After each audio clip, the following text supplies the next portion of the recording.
Now let's get started by learning a little bit more about HTML. What exactly is it, and how do we use it to create websites? Now, no matter what browser you like to use, Chrome or Safari or Brave even, all of these applications do the same thing. They take different files such as HTML, CSS, and JavaScript, and they render them into a website. But even though most modern websites are created using these three different file types combined together, you can't create a website with just a CSS file or just a JavaScript file. However, you can have just an HTML file. And in fact, that's exactly what the first websites were created with. HTML. Now, HTML defines the content and structure of the website. So for example, in this case, all that my HTML file does is it renders a heading that says my website. And when this file is opened by the browser, it will display that heading saying my website. Now, what exactly is HTML? Let's break it down. So HTML stands for Hypertext Markup Language. If we look at the first part, hypertext, what does that mean? Well, it refers to the pieces of text which can link to other documents in the website.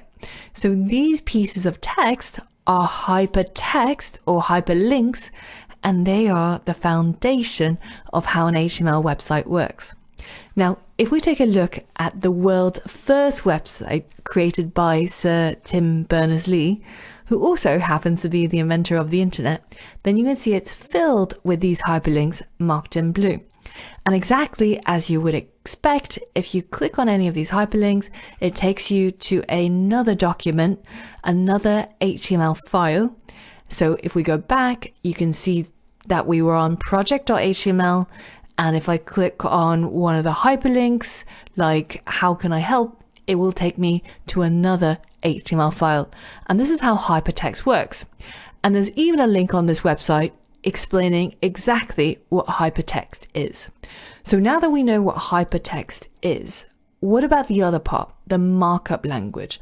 What is a markup language?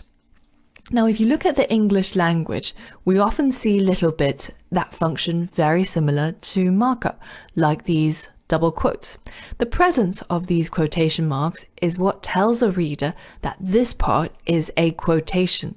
And as you'll find, this is going to be really similar to what you see in the editor's review of manuscript. So you used to mark them up and show different things, such as, for example, which parts need to be bold by adding a squiggly line underneath it, and which parts need to be underlined by adding a straight line through it. So how do you do markup with HTML?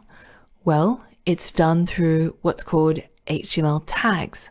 Now, in the early days of the internet, there were only very few HTML tags.